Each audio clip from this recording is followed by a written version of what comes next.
England যদি ultimately শেষ পর্যন্ত জিতে ফেলে, আমরা দুইটা জিনিস মনে রাখবো, বেলিংহামের গোলটা এবং সাকার গোলটা। কারণ মানে সাউথগেটকে আসলে আমি কোনো রকমের কোনো ক্রেডিট দিতে রাজি না। দ্য নেক্সট ফেজ মানে it's France, the way they have been playing, they showed যে ভাই আমরা এর থেকে অনেক বাজে খেলতে পারি।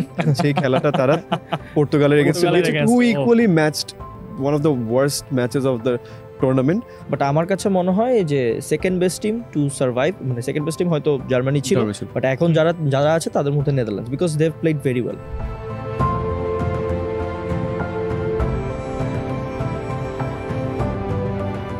The Euro semi-final lineup is set. Spain versus France and England versus Netherlands. Spain, the best team of the tournament. They have knocked out the second best. Just saying the second best, but they are the hosts, and they have knocked out Germany. And in the other match, England somehow they have made it into the semi-finals by beating Switzerland. Spain niye kotha bola jay shurute. Spain, what a performance by the Spanish boys all the way from the Mediterranean. They have found so many solutions coming into this tournament, and throughout this tournament they have been looking for solutions, they have been finding solutions. How much did you enjoy that match? আমার মনে আছে যে আমরা আগের যে পডকাস্টটা করেছিলাম ওখানে বলছিলাম যে জার্মানি এবং স্পেন ম্যাচটার দিকে আমাদের নজর থাকবে। আমি নিজে বলছিলাম যে 2-3-4টা গোল হবে, অনেকগুলা গোল হবে। তো ফাইনালি 3টা গোল হয়েছে, 2-1 ম্যাচ জিতছে। বাট যে জিনিসটা হয়েছে যে ম্যাচটা অনেক মানে এক্সাইটিং ছিল। আপনি স্পেন সাপোর্টার হন বা জার্মানি সাপোর্টার হন বা নিউট্রাল যদি কোনো ফ্যান হয়ে থাকেন, মানে প্রচণ্ড আনন্দদায়ক একটা ম্যাচ ছিল। যে কিছু ম্যাচ থাকে না যে আপনি নজর ঘোরাতে পারবেন না, যে আচ্ছা ঠিক আছে একটা জায়গায় আপনাকে বসে থাকতে হবে, যে একটু ওয়াশরুমে গেলাম বা কোনো একটা কাজ করলাম, এরকম গ্যাপ নেওয়ার কিন্তু কোনো সুযোগ ছিল না। এরকম একটা এক্সাইটিং ম্যাচ ছিল। Feel like a final. হ্যাঁ, এইটাই অনেকে কাগজে মানে অনেকেই বলছিল যে, এবং কাগজে কলমের যদি পারফরমেন্সের কথা চিন্তা করি এই টুর্নামেন্টে, দুইটা টিমের যে নামি প্লেয়ার যারা আছেন সব কিছু মিলে মনে হচ্ছিল যে হ্যাঁ এইটাই বোধহয় টুর্নামেন্টের ফাইনাল। এবং দেখা যায় যে প্রত্যেকটা টুর্নামেন্ট হয়তো ফাইনালের আগেই আসলে এরকম একটা ম্যাচ হয়ে যায়, যেটা হচ্ছে যে অ্যাকচুয়ালি হয়তো আমরা ওইটারই ফাইনাল বলি, মানে ওই রকম এক্সাইটমেন্ট নিয়ে একটা ম্যাচ হয়। আর সলিউশনের কথা যেটা বলছিলেন, এটা না বললেই না আসলে, যে স্পেন আসলে সলিউশন বের করছে। প্রথমত তো তারা একটা নতুন সলিউশন নিয়ে আসছে, যেহেতু স্পেন 2012-তে ইউরো জেতার পরে কিন্তু স্ট্রাগল করছিল ইন্টারন্যাশনাল টুর্নামেন্টে, কোনো সেমিফাইনালে তারা কোনোটাইতেই খেলতে পারে নাই। এবার অনেকদিন পরে তারা আবার 12 বছর পরে একটা সেমিফাইনালে আসলো, এবং তারা যেইভাবে মানে যেই নতুন ট্যাকটিক্সটা নিয়েছে এটা নিয়ে আমরা কথা বলেছি, যে হচ্ছে অ্যাটাকিং, তারা হচ্ছে ডিফেন্সটাকে দরকার হলে আমরা পজিশন রাখবো না, আমরা পজিশন কম রাখবো। আমরা হয়তো ডিফেন্স যেহেতু ওই আগের সিচুয়েশনটা নাই যে আমার পুয়োল আছে, পিকে আছে, সো আপনি জানেন যে হয়তো আপনি 2-1 গোল খাবেন, কিন্তু সেইটা আপনি পূরণ করবেন হচ্ছে অ্যাটাক দিয়ে।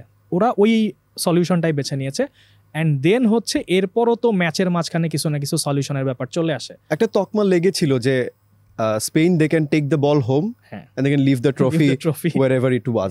So ওইখান থেকে আর কি বেরিয়ে হওয়ার একটা প্রচেষ্টা ছিল, এন্ড সেটাতে অনেকটাই সাকসেসফুল হয়ে গিয়েছে তারা ডে লা ফুয়েন্তের আন্ডারে। মানে আর জাস্ট 2টা ম্যাচ যদি আমরা এভাবে চিন্তা করি, আর 2টা ম্যাচ কিন্তু খুবই ইম্পর্টেন্ট, 2টা ম্যাচ খুবই শক্তিশালী অপোনেন্ট থাকবে। সলিউশনের কথা যেটা বলছিলাম, যে লাস্ট ম্যাচে আমরা যদি দেখি যে পেদ্রি 7 মিনিটের সময় ইনজুর্ড হয়ে মাঠের বাইরে চলে গেলেন, দেন তার জায়গায় আসলেন ড্যানি অলমো। মানে কোনো একটা সময়ের জন্য কি মনে হয়েছে যে আচ্ছা পেদ্রি মাঠে নেই, আমরা তার মানে ঘাটতি অনুভব করছি? আমাদের কিন্তু মনে হয়নি। অলমো একটা গোল করলেন এবং একটা অ্যাসিস্ট করলেন, মানে বেঞ্চ থেকে এসে একটা ট্রেমেন্ডাস পারফরমেন্স। এবং শেষের দিকে যেটা হলো, মিকেল মেরিনো যে উইনিং গোলটা দিলেন, তিনি কিন্তু জাস্ট হচ্ছে তিনিও সাবস্টিটিউট, তিনিও শেষের দিকে নেমে। তো সলিউশন কিন্তু স্পেনের আছে, মানে স্পেনের গোল করার প্লেয়ার আছে। আমরা যদি এবার দেখি স্পেনের মেইনলি ওরা একাদশে যে 3টা টপ মানে ফরওয়ার্ড প্লেয়ার খেলাচ্ছে, নিকো উইলিয়ামস, লামিন ইয়ামাল এবং আলভারো মোরাতা, এই 2 জনের কাছ থেকে গোল এসেছে মাত্র 2টা, কিন্তু স্পেন গোল করেছে 11টা। তার মানে গোল কিন্তু আসছে। হ্যাঁ, এবং মিডফিল্ড থেকে বিশেষ করে অলমোর কথা যদি আমরা বলি, মেরিনো গোল করেছে, রড্রি গোল করেছে, ফেরান টরেস একটা ম্যাচ স্টার্ট করেছিল ফার্স্ট রাউন্ডে, উনি গোল করেছে, কারভাল গোল করেছে। তো গোল স্পেনের আসছে। No one looks out of place. Whoever comes into the 11, no one looks out of place. Interesting ব্যাপার যে যেই প্লেয়ারটাই আসছে সাথে সাথে জেল করে যাচ্ছে, যে মনে হচ্ছে না যে আচ্ছা আমি আরেকজনের ভয়েডটা ফিল করার জন্য, মনে হচ্ছে যে ও এই সিস্টেমটারই পার্ট। মানে এমন না যে আচ্ছা ও খেলতে পারছে না, ওকে আমি ফিট করার চেষ্টা করতেছি না, মনে হচ্ছে যে দে আর অলরেডি ফিটেড, এরকম একটা টিম তাদের। আমি নাবিদ ভাই একটা নিউজ করছিলাম when deciding যে মিকেল মেরিনোর একটা কোট ধরে একটা স্টোরি ছিল যে সে সেখানে বলেছিল যে ক্লাব ফুটবলের মতো যে ধরনের খেলাটা সেটা খালি আমরাই খেলতে পারি। মেরিনো এটা ঠিক ম্যাচের আগের দিনই সে এটা প্রেস কনফারেন্সে বলে, অ্যান্ড সে ব্যাখ্যাটাও দেয়, ব্যাখ্যাটা যে আমরা যে একসাথে এতদিন খেলে এসেছি আন্ডার লুইস দেল ফুয়েন্তে, যে একসাথে একটা গ্রুপ আমরা খেলে এসেছি, জার্মানির আন্ডার 21কে আমরা হারিয়ে এসেছি under the same coach. It was different under Luis Enrique, but under this coach it's completely different in a way যে আমরা একসাথে খেলি, কোচ জানে আমরা কি করতে পারি কি করতে পারি না, আমরাও জানি যে কোচ আসলে আমাদের থেকে কি চায়, অ্যান্ড বটম লাইন ইজ আমরা কীরকম ফুটবল খেলতে চাই। তো পুরো ম্যাচ দেখাকালীন আমার ওটাই মনে হচ্ছিল যে পুরো রিফ্লেকশনটা আমরা তার দেখতে পেরেছি ম্যাচের ভিতরে, স্পেন আসলে যেভাবে খেলছে, যে ক্লাব ফুটবলের মতো জেলিংটা, কেমিস্ট্রিটা, সেরকম প্যাসিং, মুভমেন্ট, পজেশন রাখা, সব কিছু খুব ক্লাব ফুটবলের একটা আমরা ফ্লেভার পেয়েছি, যেটা আসলে অন্য কোনো টিমে আমরা ধারে কাছেও দেখতে পারি। বিল্ডিং অন দ্যাট, ওই স্পেনের একটা জিনিস থেকে দেখেই হয়তো বোঝা যায়, মানে ওই একটা ম্যাচে কোন লাস্ট ম্যাচটাতে মোস্ট প্রবাবলি নাকি জার্মানির এগেন্স্ট নাকি তার আগের ম্যাচে there was this scene যখন হচ্ছে যে নিকো উইলিয়ামস আর লামিন ইয়ামাল ওরা যখন মানে পানি কে আগে খাবে, হ্যাঁ জর্জিয়া ম্যাচে পানি কে আগে খাবে, ওটা নিয়ে হচ্ছে রক পেপার সিজার্স তারা করছে, মানে মোস্ট প্রবাবলি নিকো উইলিয়ামস জিতে, তারপরে সে আগে পানি খায়, পরে হচ্ছে লামিন ইয়ামাল পানি খায়। তো what gives you this message হচ্ছে যে মানে ওদের মধ্যে যে বন্ডিংটা আসলে আছে, যে এই বন্ডিংটা আপনার ন্যাশনাল টিমের খেলা কখন হয়, তখন হচ্ছে যে আপনার প্লেয়াররা ডিফারেন্ট কন্টিনেন্টসে থাকে, ধরেন তারা ডিফারেন্ট ইয়াতে থাকে, তারপরে গিয়ে তারা একসাথে এসে ন্যাশনাল টিমের হয়ে একসাথে কিছু একটা ক্যাম্প করে এরপর একসাথে খেলা মানে ম্যাচ খেলে, টুর্নামেন্ট খেলে। তো সবসময় তো ওই যে ক্লাবের প্লেয়ারদের সাথেই কিন্তু আসলে আপনার উঠা বসাটা থাকে। তো স্পেনের এই টিমটা যেটা যে আন্ডার 21-এ তারা একসাথে খেলেছে, সেম সেম গ্রুপ, ওই কোর গ্রুপটা খেলেছে, তো ওদের মধ্যে বন্ডিংটা মানে কিন্তু বোঝা যায়, অ্যান্ড খেলার মধ্যে ওই জিনিসটা একটা রিফ্লেকশন আসছে, বারবারই আসছে। সো মানে ওই যে আপনার Nicco Williams, Lamine Yamal, young দুজন প্লেয়ার, অ্যান্ড দুজনই খুব ভালো খেলছে, specially Nico Williams has been amazing. তো সেখান থেকে আসলে মানে এই জিনিসটা আসলে এই মেসেজটা দেয় যে this Spain team could go far আর কি, and they have been actually the best team so far. গোলের তাদের কোনো সমস্যা হচ্ছে না। স্পেনের টিমের আমার কাছে যেটা মনে হয়, যেমন আগেও যেটা ছিল, ফার্নান্ডো তরসের পরে তেমন একটা ওরকম টাইপের কোনো স্ট্রাইকার কিন্তু তাদের নাই। মোরাটাকে এখন আপনি যদি ধরেন ওই টাইপের স্ট্রাইকার কিন্তু সে না, বাট তারপরে যে তাদের উপরে কিন্তু গোল ড্রাই আপ হচ্ছে না।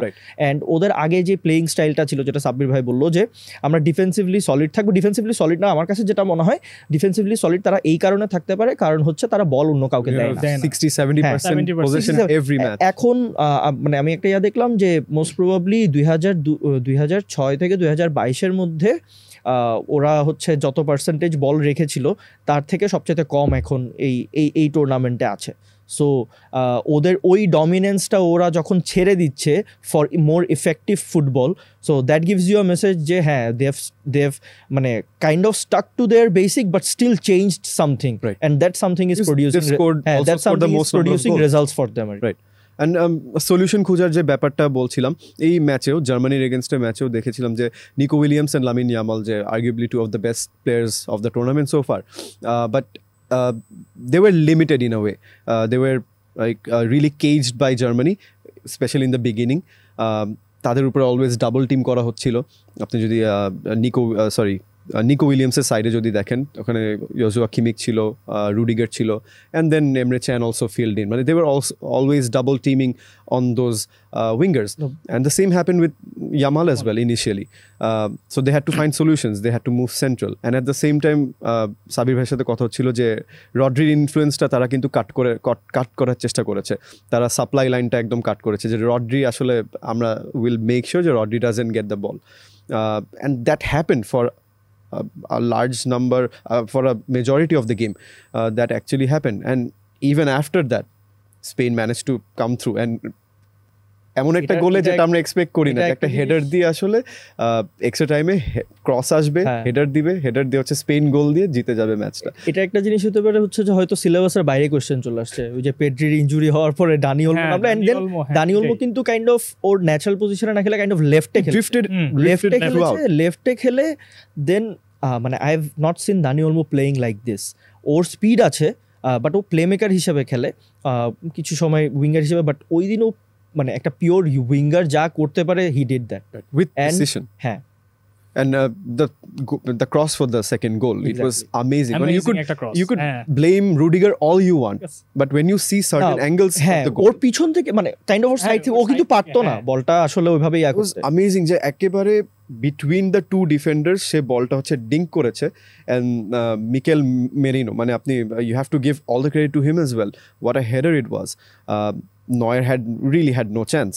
So same kind of chance আবার ওই যে তার পর কিছুক্ষণ পরে হচ্ছে Füllkrug, জার্মানি Füllkrug, ফুল ক্রুক Füllkrug. মানে অনেক ভালো আই একটা ওয়াজ chance. থিংকিং যে how did it not go in জার্মানির কথা যদি আসতে চাই তাহলে টনি ক্রুসের কথাটা বলা যায়, হি shouldn't have been playing for the whole of 120 whatever minutes he played. He should have been sent off. The referee, I think it played on his mind যে এটা হয়তো তার হয়তো লাস্ট last ম্যাচ হতে পারে, so I'll give him the benefit of the doubt. মানে Tony ক্রুসের মাথায় এই ব্যাপারটা কাজ করেছে, মানে যেই টনি ক্রুসকে আমরা থ্রো আউট আমরা লাস্ট কত বছর অনেক বছর ধরে দেখে আসছি আর কি, বাট এই ম্যাচটায় জার্মানি 22টা ফাউল করেছে, 5টাই টনি ক্রুসের, মানে And Pedrita was full season horrible. 5-10টা foul Pedrita. And there were at least এই। 2 other challenges where he could have been carded.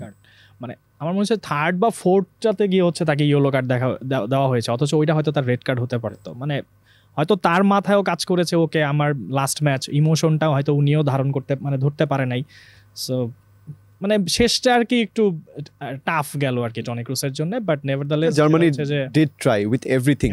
At one point, all the attackers from the bench were on the pitch, so they actually আমার কাছে একটা tried জিনিস মনে everything. হয়েছে যে basically হয়তো এটা নিয়ে অনেক মানে প্রশ্ন করতে পারেন, বাট আমার কাছে মনে হয়েছিল যে জার্মানি যদি ফুল ক্রুককে খেলাতো শুরু থেকেই, মানে আমি হচ্ছে নর্মালি স্ট্রাইকারদের মানে একদম আউট অ্যান্ড আউট স্ট্রাইকারদের ফ্যান, যেহেতু স্পেনের এগেনস্ট আপনাকে স্কোর করতেই হবে স্পেনের এগেনস্টে। সো হাভার্টসের ক্ষেত্রে এই সিজন টুর্নামেন্টটাতে আমার মনে হয়েছে যে ও অতটা ক্লিনিক্যাল ছিল না, বাট ফুল ক্রুক যে কয়েকটা ম্যাচেই বেঞ্চ থেকে আসছিল, মানে ওকে তো আপনি ক্রস দিতে পারবেন, ওর হেডিং অ্যাবিলিটি ভালো, একটা পোস্টে লেগে ফেরত আসলো, সো ফুল ক্রুককে হয়তো পুরোটা সময় খেলাতে বেসিক্যালি পারতো। জার্মানির মতো মিডফিল্ড যদি আপনার কাছে থাকে যেখানে ক্রুস আছে, মুসিয়ালা আছে, ইউ শুড Wirtz প্লে আছে, হ্যাঁ। উইটস আছে, you should play a striker যে হচ্ছে ফিনিশ a genuine option. হ্যাঁ, there. genuine জেনুইন option, আমার স্ট্রাইকার কাছে এটা মনে তোমার হয়েছিল। কাছে আছে number 9, you play him and Fullkrug has proved যে মানে he is capable of playing at that level. But he really looked the part. হ্যাঁ, ইভেন এই ইউরো তো সে অনেক ভালোই খেলেছে, Right. সো সেক্ষেত্রে এটা মানে করা যায়, বাট থাকে না যে ওই যে কিছু বলে যে কোচদের হয়তো কিছু একটা থাকে ইগো টাইপের, যে I am going to stick to my guns, আমি আমার যেটা আমি প্ল্যান করেছি দিস উইল ওয়ার্ক এভাবে করে যেটা হয় আর কি, যেটা তোমার গ্যারেথ সাউথগেটও করে আসছে, এন্ড সাকার কারণে যদি না হতো তাহলে হয়তো সাকা এন্ড বেলিংহাম, তাহলে হয়তো ইংল্যান্ডকে এতদূর দেখতাম না আর কি আমরা। আচ্ছা এটা নর্মাল ব্যাপার। আর একটু অ্যাড করি যে স্পেনের কিন্তু আবার সলিউশন খুঁজে বের করতে হচ্ছে এইবার হচ্ছে আমার মনে হয় দেলাফুয়েন্তেকে আরেকটা বড় পরীক্ষা দিতে হবে। তার কাছে অপশন আছে, বাট সেটা হচ্ছে যে যেহেতু অনেকগুলো প্লেয়ারকে পাচ্ছে না, মানে আপনি যখন ফ্রান্সের আপনি অনেক ছন্দে আছেন, অনেক ছন্দে থাকা একদম ফুল টিম নিয়েও মানে ফ্রান্স হয়তো তাদের যে বেস্ট খেলাটা খেলতে পারছে না, বাট স্টিল ফ্রান্সের এগেনস্টে যখন আপনি যাবেন আপনাকে ওইভাবেই একটা প্ল্যান নিয়ে নামতে হবে, এবং সেইখানে আপনি 3টা প্লেয়ারকে পাচ্ছেন না, লেনরমানকে পাচ্ছেন না, আপনি পেদ্রিকে পাচ্ছেন না, অ্যান্ড কারভালকে পাচ্ছেন না। Right. কারভাল রাইট ব্যাক, ওই দিক দিয়ে এমবাপ্পে ঢুকবে, সো এইটা একটা বড় একটা চ্যালেঞ্জ। অপশন কি আছে? Jesus নাভাস, so Navas is like 38, but More of a traditional right wing back. Right wing back, মানে বেসিক্যালি তো উনি উইঙ্গারই ছিল, Winger-ই ছিল, উইঙ্গারই and then ছিল, morphed এখন into আস্তে a আস্তে different বয়সের role. একটা ব্যাপার আসছে, সো ওইখানে ডিফেন্স মানে কারভাল যতটা ডিফেন্সিভলি সলিড, এখন মানে যে হেসুস নাভাস ওইটা পারে কিনা ওইটা একটা ব্যাপার। আর লেনরমানের জায়গায় নাচো খেলবেন, নাচো একজন ভেটেরান, অনেক এক্সপিরিয়েন্স, ওনার এক্সপিরিয়েন্সটা ওইখানে ওনাকে শো করতে হবে। অ্যান্ড দেন পেদ্রির জায়গায় তো আমরা অটোমেটিক অলমোকে পেয়ে গেছি, মানে লাস্ট ম্যাচে যেহেতু ফিল করি নাই, মানে এটাই নিগেল বোধহয় থাকবে, আছে, একটু নিগেল আছে। ফাবিয়ান রুইজকে নিয়ে একটু শঙ্কা আছে যে ফাবিয়ান রুইজ হচ্ছে পুরোটা সময় ফিট থাকতে পারেন কিনা, সেই ক্ষেত্রে হচ্ছে হয়তো মিকেল মেরিনোকে দেখা যেতে পারে, বাট মানে 3টা-4টা চেঞ্জ নিয়ে নামা। Of course, মোরাটাও মোরাটার কার্ডটা হচ্ছে করা হয়েছে, মানে ভুল ক্রমে তাকে ইয়েলো কার্ডে দেওয়া হয়েছিল, সেটা মানে ব্যাক করার জন্য খেলতে পারবেন। উনি So, আছেন। তারপরও 3-4টা যেহেতু চেঞ্জ, সো মানে স্পেনকেও একটু সতর্কভাবে খেলতে হবে, বিকজ ইটস ফ্রান্স। সবচেয়ে বড় পরীক্ষাটা আসলে তারা দিয়ে এসেছে, মানে so that experience is there, and the next phase মানে it's France, the way they have been playing.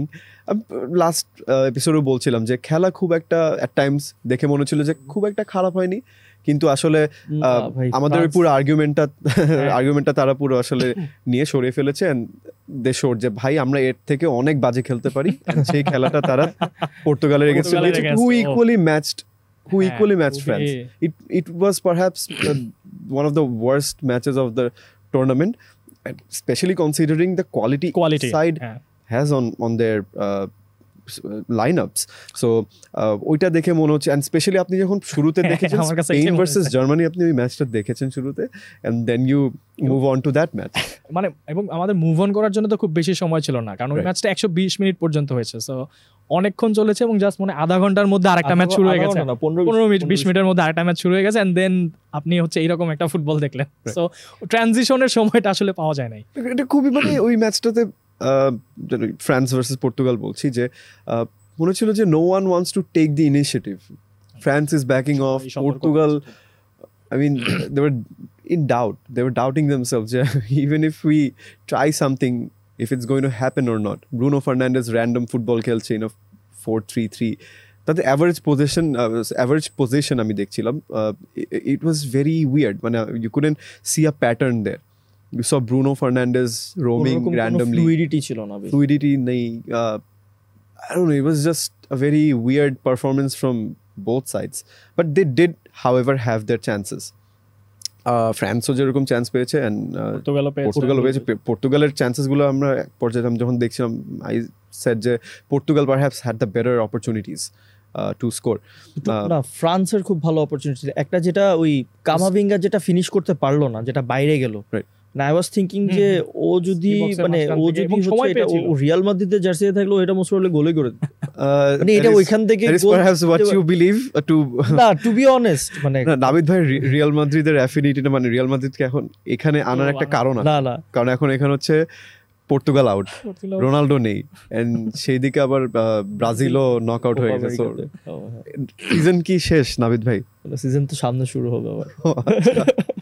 না, but, আমার পার্সোনালি মনে হচ্ছিল যে আরেকটা চান্সও ছিল, কলোমুয়ানির একটা চান্স ছিল, that reminded you of- মানে আমার কাছে ফ্রান্সের chance to be honest better মনে হয়েছে। পর্তুগাল কোনো রকমের কোনো ভালো চান্স ক্রিয়েট করতে পারছে। রোনাল্ডো চান্স নিয়ে কিছু বলবেন না? হ্যাঁ, পর্তুগালের ওই একটা চান্স যেটা হচ্ছে যে ফাবিও কোয়েনসেসাও, সে হচ্ছে বলটা কাটিয়ে নিয়ে এসে একদম লাইন থেকে বলটা পাস দিল। ইভেন 2 বছর আগে রোনালদো হলো, এটা আমরা জানি, মানে হয়তো গোলই হইতো। And the way he It was very ওকে এখানে হয়তো ক্রেডিট দিতে হতে পারে হচ্ছে যে দ্য ওয়ে হি মানে ইভেডেড দি ডিফেন্ডার, যে ডানে গিয়ে বামে গিয়ে এরপরে এসে এরপরে শটটা নিল, অ্যান্ড দেন বলটা তার কাইন্ড অফ মানে হি স্কাফড ইট, এবার বলটা উপরে অনেক উপরে চলে গেছে। So you do not expect this from Ronaldo, but তারপরও রোনালদোর ব্যাপারে যেটা বলবো যে ভাই, he was isolated the entire game, almost exactly the my point, entire game. exactly my point. ওর Yes. সাথে তুমি যদি দেখো যে ব্রুনো ফার্নান্ডেজ বা বার্নার্দো সিলভার যে গ্যাপটা, মানে এতখানি একটা গ্যাপ আছে তাদের মধ্যে। হ্যাঁ, সে ওদিকে দাঁড়িয়ে আছে, বারবার খালি হাত উঁচা করছে, এরপরে রানমেক করার চেষ্টা করছে। ওই রানমেকগুলো যখনই করছে তখন হচ্ছে যে মানে পর্তুগালের মানে মিডফিল্ডার থেকে কোনো রেসপন্স পাচ্ছে না, বিকজ হয়তো তারা জানে যে তাদেরকে ওকে যদি ওখানে if they ping him a cross, he probably doesn't he surely doesn't have that pace to gather it and score. হ্যাঁ, আর তারপর আমার কাছে যেটা মনে হয় যে পর্তুগালের ব্যাপারে যে ভাই রবার্টো মার্টিনেজ, ওর ট্যাকটিক্স চেঞ্জ করার এত সুযোগ ছিল, ওর ট্যাকটিক্স একই রকমই। কেন আমরা তুমি যেটা বলতেছিলা যে ফ্লুইডিটি নাই কেন জানো? বিকজ হচ্ছে তার আমার কাছে দেখে যেটা মনে হয়েছে যে তার খেলার প্যাটার্ন সে একরকমই করে রেখেছে। এই যুগে এসেও সে হচ্ছে যে ক্রসের উপর ডিপেন্ড করছে। তোমার এত ট্যালেন্টেড একটা বাঞ্চ অফ মিডফিল্ড আছে, তুমি মানে ক্রিয়েটিভিটির দিকে যাও, স্পেশালি ভিটিনহা আর পালিনহা যা খেলেছে, মানে they do not deserve to be on this side of the result. But Vitinha and Palhinhaর কথা যদি আসি, মানে you don't expect them to pick a pass or break the lines, but they ভিটিনা কিন্তু করেছে, he tried to do it. ভিটিনা হচ্ছে আমি যে পয়েন্টে আসলাম, you expect it more from the likes of Silva and Bruno Fernandes. I think setting Ronaldo aside as one of the biggest disappointments of the tournament, I think equally আপনি কাঠগড়ায় আসলে দাঁড়া করাতে পারবেন Bruno Fernandes K, and of course Bernardo Silva-কে আপনি বলতে পারেন। পর্তুগালের ওই একটা চান্স খুবই ক্লিয়ার কাট চান্স ছিল, যেটা হচ্ছে ক্যান্সেলর পাস থেকে নাকি বার্নার্ডো সিলভার একটা পাস থেকে Bruno Fernandes was through, and then একটা শট, ওইটা একটা খুবই ক্লিয়ার কাট চান্স ছিল। আর একটা সেমেদো যে নিজেই বলটা নিয়ে এসেছে এন্ড দেন একটা লে অফ ছিল বার্নার্ডো সিলভা থেকে, যেখান থেকে যেটা আমার কাছে আমি উইশ করছিলাম যে ওই জায়গায় যাতে রোনালদো থাকতো, হি কুড হ্যাভ বেরিড ইট। আমরা যেসব কথাগুলো বলছিলাম, আপনি যেটা বলছেন যে he can prove us wrong, he had that one opportunity to prove us, and whatever I've said আমার গণক্ষমা চাইতে হয়নি। আমি বলেছিলাম যে রোনালদোর লাস্ট ম্যাচ হবে এটা, but still there was this something যে he can, মানে এটাই, the best candidate, the name is Ronaldo, you know যে এই টাইপের জিনিসও ফিনিশ করে যায়, but he thrives in these moments. to be honest, মানে coming from a Ronaldo fan, probably he stretched one tournament too far. Right. মানে the legacy that he has already, he's counted among the best of the bests, তাই না? তো সেখান থেকে আসলে এসে এরকম একটা টুর্নামেন্ট খেলা, মানুষ কিন্তু একটা মানে ব্যাপার আছে যে আপনার মানে স্পেশালি বাঙালি তারা হচ্ছে আগে কি হয়েছে সবই ভুলে যায়। তো রোনালদো ওই সুযোগটা আরো বেশি করে দিয়েছে। হয়তো ফুটবলে, ক্রিকেটে হয়তো এটা হয়, ফ্যানদের ক্ষেত্রে ক্রিকেটে হয়তো এটা হয় ফ্যান, ও আচ্ছা ক্রিকেট ওটা নিয়ে টোটাল ডিফারেন্ট। বাংলাদেশ ফ্যান টেনে আনছেন, তখন আসলে আমরা যে অতীতে কি হয়েছে এটাই বেশি মনে রাখি, এছাড়া তো আমাদের কিছু নাই, ওখানেই থাকতে চাই, এছাড়া তো আমাদের কিছু নাই। আচ্ছা, আর মানে ওই পর্তুগালের ব্যাপার তো নাবিদ বললে, মানে ফ্রান্সের ব্যাপারটা যেটা হচ্ছে যে ফ্রান্স গোল করতে পারছে না, আবার ওদের এগেইনস্টেও কিন্তু গোল করাটা কঠিন, অনেক কঠিন। একটা গোল 5টা ম্যাচ খেলেছে, একটা গোল হজম করেছে, খুব ভালো defence line. So Saliba played amazing, Saliba অসাধারণ। আমি তার এভারেজ পজিশন দেখছিলাম, তো এত ইন্টারেস্টিং ছিল যে অল হিজ টিমমেটস ওরা হচ্ছে ওর থেকে অ্যাটলিস্ট 30 মিটার সামনে, অ্যান্ড ওর এভারেজ পজিশন একদম কিপারের সাথে। He was one of the most weirdest things I've ever seen, but it paid dividends. I mean, he was well assured, and the maturity he has shown for France in a tournament such as this. So, and you see other players like N'Golo Kante doing that job. Excitement হয়তো নেই, হ্যাঁ ওইটাই, কান্তে হচ্ছে just one dimensional, but ও এত ভালো, can anyone do it better than এইটাই মানে ও একটা কাজই জানে, এবং এই কাজটা এত ভালো মতো জানে যেটা আর কেউ জানে না, রাইট? আর মানে ও আচ্ছা, এই কথা নিয়ে বললাম, এখন ঠিক আছে হয়তো ফ্রান্সের এগেনস্টে গোল করতে পারছে না, বাট ফ্রান্সকেও তো গোল করতে হবে, মাত্র একটা গোল ওপেন প্লেতে, মানে ওপেন প্লেতে কোনো গোল নাই, একটা গোল। আজকে বোধহয় কোলোমোয়ানি আর ভুলে গেলাম থুরাম কেউ একজন বলছিল যে এমবাপের মাস্কটা উনি পরে দেখেছেন, তো বললো যে এটা খুবই উইয়ার্ড, মানে এটা পরার পরে উনি আর কিছু দেখতে পাচ্ছেন না। সো মাস্কটাই কি প্রবলেম কিনা এমবাপের জন্য, কারণ 20টা শট, একটা মাত্র গোল, এবং খুবই মানে উইয়ার্ড আর কি এই জিনিসটা চিন্তা করলে, যে যেই প্লেয়ারটা ওয়ার্ল্ড কাপে প্রতি 3টা শটে একটা গোল করে, লাইক 39টা শটে মেবি 12টা গোল ওয়ার্ল্ড কাপে, ইউরোতে 34টা শটে একটা গোল, অনলি একটা গোল, মানে এই ইউরোতে এসে তার ফার্স্ট গোলটা লাস্ট ইউরোতে সে গোল পায়নি। এমবাপে আসলে যদি গোল না করে সেটা ফ্রান্সের জন্য, মানে আমরা ওয়ার্ল্ড কাপেও দেখেছি, মানে ওয়ার্ল্ড কাপ ফাইনালের কথা যদি আমরা বলি, ওই রকম বড় ম্যাচে এমবাপের কি পরিমাণ ইফেক্টটা থাকে। সো এমবাপের ইফেক্টটা যদি আপনি সরায় নেন, ফ্রান্স অনেক ভালো, ফিয়ার ফ্যাক্টর থাকে। হ্যাঁ, আমার কাছে মনে হয় ফ্রান্স অনেক ভালো টিম, বাট আপনি যদি এমবাপের ওই ফিয়ার ফ্যাক্টরটা সরায় ফেলেন, তাহলে হচ্ছে যে মানে ফ্রান্স স্ট্রাগল করে। এন্ড আমার কাছে কেন জানি মনে হয় probably against Spain they should start with Dembele, the way he played, এটা করা উচিত। লাইক লেফট উইং মানে রাইট উইং, ও নামার পর থেকে France dynamic they looked very direct। হ্যাঁ, তখন হচ্ছে কিন্তু ওরা অনেক অপরচুনিটি এট লিস্ট ক্রিয়েট করার চেষ্টা করছিল। সে কিন্তু মানে বোথ মানে টু ফুটেড প্লেয়ার, যে ওটা তো পেনাল্টিতেই বোঝা গেছে, সে শুধুমাত্র ডান পায়ে পেনাল্টিটা নিল। তো টু ফুটেড প্লেয়ার, লেফটে খেলান বা রাইটে খেলান, স্পেশালি রাইটে যদি খেলান, এন্ড প্রোডাক্টে কাট ইন, সারা জীবন তার ঝামেলা ছিল। হ্যাঁ, he can cut in, but ওই যে ক্রস মানে সারাক্ষণ যে একটা প্লেয়ার যখন 2-3টা প্লেয়ারকে কাটিয়ে আপনার শট নিচ্ছে, ক্রিয়েট একটা আনপ্রেডিক্টেবিলিটি একটা আছে তার কাছে, creates a pressure that always creates a problem. So moving on to the next match, you know who, Gareth Southgate and England are somehow in the semi-finals, and British গণমাধ্যমে আসলে most of the headlines আমরা এভাবেই দেখেছি, they somehow they are here। একটা headline আমি এরকম বলছি, Kings of penalty, তারা ভাই মোস্ট প্রবাবলি 4টা পেনাল্টি শুট আউট জিতছে, কিংস অফ পেনাল্টি। লাইক এটা হইতে পারে যে কারণ হচ্ছে পরপর 2টা জিতলো, লাইক মানে পরপর 2টা বলতে হচ্ছে মেজর টুর্নামেন্টে, 18তে কলম্বিয়ার সাথে, আর এর একটা, এর আগে তো পর্তুগালের কাছে 2টা, আর্জেন্টিনার কাছে হেরেছে, আরো হেরেছে, ইতালির কাছে হেরেছে। সো হয়তো ওই জন্য একটু লাস্ট ইউরোর ফাইনালে তো একটু বাড়ায় বলবেই, রাইট, লাস্ট ইউরোর ফাইনালে তো মানে যাদেরকে আপনি মাঠে নামিয়েছেন পেনাল্টি স্পেশালিস্ট হিসেবে, তারাই মিস করেছেন। So there is always And then that. there is Pickfordের ওই মানে ওর water That was bottle, brilliant to see. that was brilliant. সবার লেখা আছে এবং একটা প্লেয়ারের জায়গায় লেখা আছে যে মানে fake dive on the left end dive right, এই টাইপের সামথিং কিছু একটা লেখা kind of immaculate study হ্যাঁ। a keeper is doing. এটা কিন্তু এখন অনেকেই করে, বাট এটা আমার কাছে মানে আরো অনেকের ক্ষেত্রে আমি দেখেছি। বাট ইন্টারেস্টিং যেটা লেগেছে যে প্রিন্ট করা, মানে হ্যাঁ, সুন্দর করে প্রিন্ট করা। করে মানে print আমি করা। আগে দেখেছি যে কোনো রকম লিখে দিয়েছে, বোতলের গায়ে সাটানো আছে, কিন্তু এবার দেখলাম যে সুন্দর করে প্রিন্ট করা, যে আপনি একদম ক্লিয়ার দেখতে পাচ্ছেন।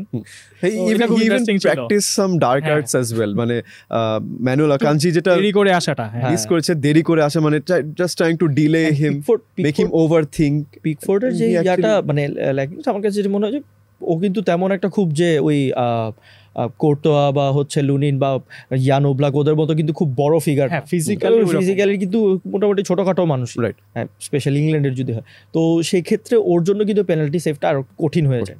তো সেই ক্ষেত্রে থেকে the way he did was amazing. And ইংল্যান্ডের penalty টেকার্সরা, they were amazing. Like, but just Clinical. think about this. Cole Palmer, his first major, what, he is just 19, 20 or something. First major tournament, he takes the first penalty. He's like, no big deal, I'll take it. I've done this so many times for my club this season. So আর সাকাকে পেনাল্টিটা নিতে দেখে আমার নিজের কাছে খুব ভালো লাগছে, কারণ বিশেষ করে আমার ওই ফাইনালের কথাটা মনে পড়ছিলেন, ওর ও, চেহারাটা আসছিল আসলে মাথায়, কারণ আরো ওই ছোট তো ছিল, ডিসাইসিভ পেনাল্টিটা 18-19 বছর Right. বয়স ছিল, এখন হয়তো একটু বয়স বেড়েছে। বাট মানে ম্যাচে যেভাবে ও হচ্ছে ম্যাচে মানে ইকুয়ালাইজ গোলটা যেটা করলো, ওকে নিয়ে অনেক সমালোচনা হচ্ছিল, 3-4টা ম্যাচ খেলে ফেলেছে, গোল নাই, There was his first Shot on shot on target. Target, হ্যাঁ শট অন টার্গেটও ছিল না, এবং এমন একটা গোল করলো যেটা আমরা অনেকদিন মনে রাখবো।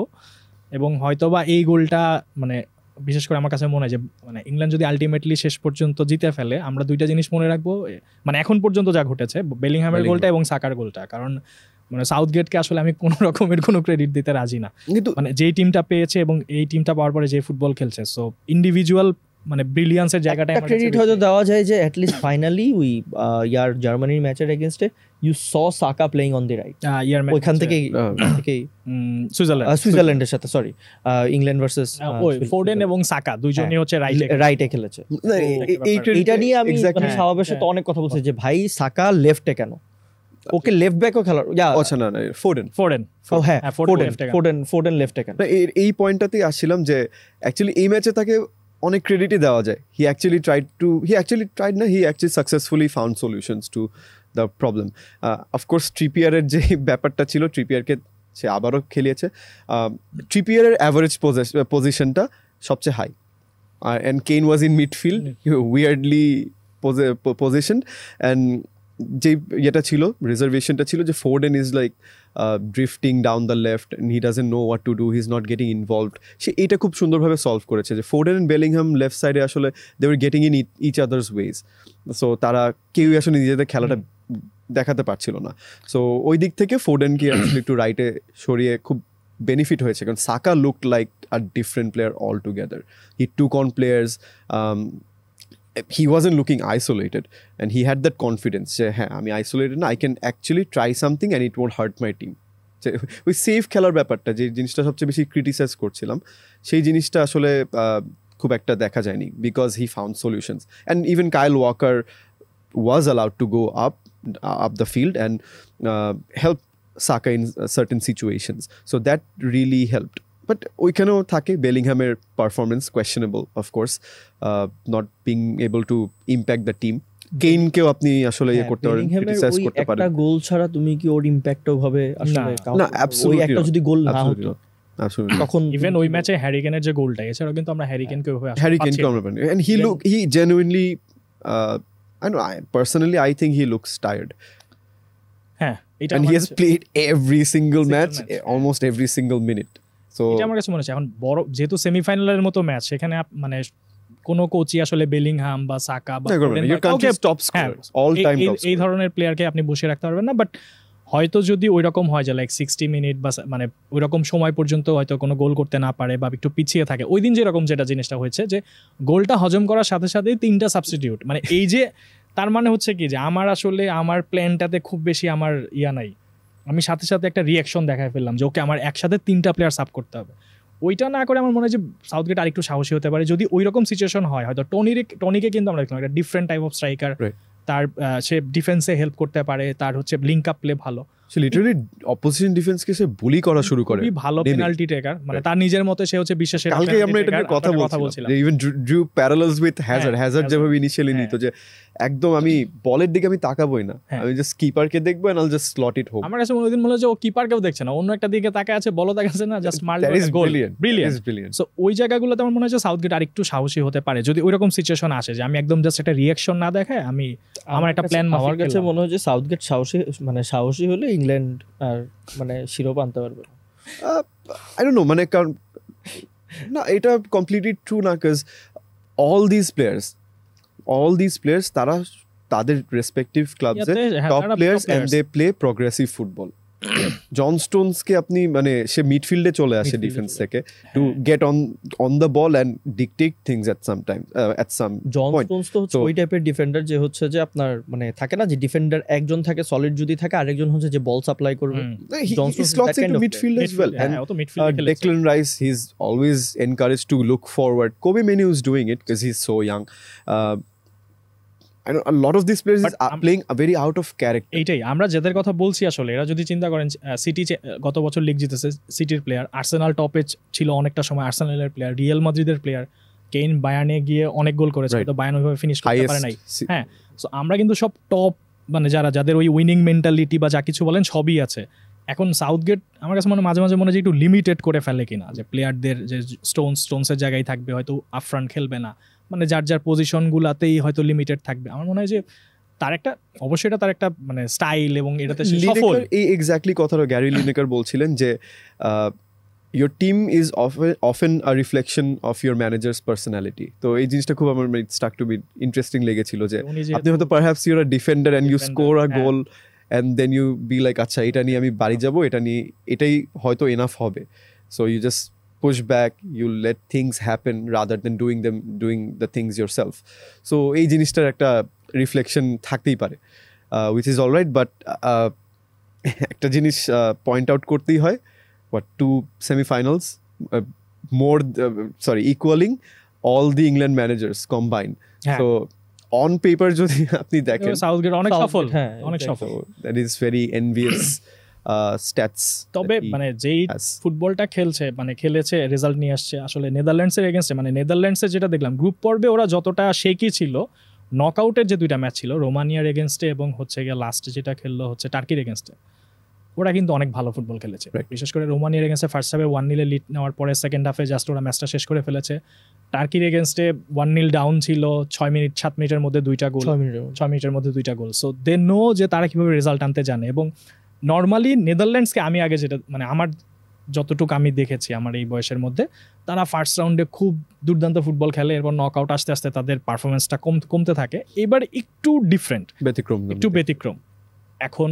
এবং কোডি গ্যাকপো সামনে অনেক ভালো খেলছে, ডিপাই হয়তো সুযোগগুলো কাজে লাগাতে পারছে না, but still performance it was borderline funny, but still he's মানে অনলি মানে 4 গোল shy of being the top scorer for his country, এরকম কিছু একটা আছে, লাইক 50 গোলস মানে ভ্যান পার্সি, তার মানে 4টা কম, এরকম কিছু একটা, মানে জাতীয় দলে অনেক সফল। গাকপো খুব ভালো খেলছে। এবং নেদারল্যান্ডসের মিডফিল্ড যেটা নিয়ে কথা হচ্ছিল যে লাইক কুপ মাইনার্স নেই, ডিয়ং নেই, স্টিল জাভি সিমন্স বা যারা আছে ওরা কিন্তু কাভার দেওয়ার চেষ্টা ডেলিভার করছে।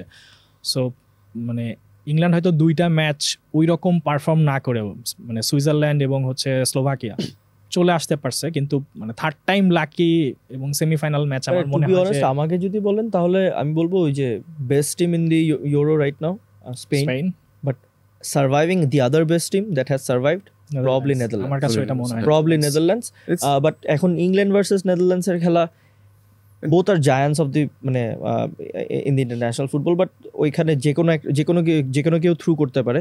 বাট আমার কাছে মনে হয় যে second best team to survive, মানে সেকেন্ড বেস্ট টিম হয়তো জার্মানি ছিল, বাট এখন যারা আছে তাদের মধ্যে Netherlands, because they have played very well.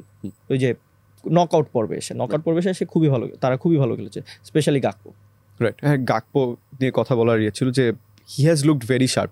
He had a he didn't have a top season for Liverpool, did he? No. And On and especially off ছিল। especially with some of the guys there, Darwin Nunez and Cody Gakpo, Salah. তারপরে জোটা, মানে ওদের তো অনেকগুলা forward player, so okay ওইরকম on and অফে খেলতে হয়েছে। সবারই মিক্সড একটা সিজন গেছে। গেছে, especially they were top of the league, they were doing so well, and then you see Darwin Nunez miss all those chances, Cody Gakpo not being able to like gel completely.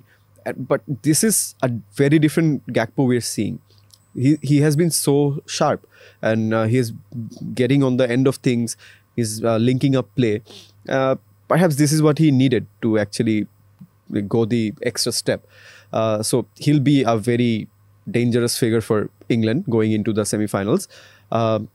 So can we get into the predictions? আমি তো আগেও বলেছি, Let's go for the first match. That's between আমি Spain আবারও and হচ্ছে France. স্পেনে, মানে আমি চাই মানে এখন পর্যন্ত যা Pressure is on us কিন্তু আমরা হচ্ছে last episode we predicted মানে almost সবগুলাই all the matches correctly. আমি চাই হচ্ছে মন থেকে যে লাইক স্পেন এবার জিতুক, so obviously I'm Spain first semi-final. Let's go for a score line. That will be tough. I'm like 2-1 The 2-1. safe one, Safe. 2-1 to Spain. Abid to bhai. Spain.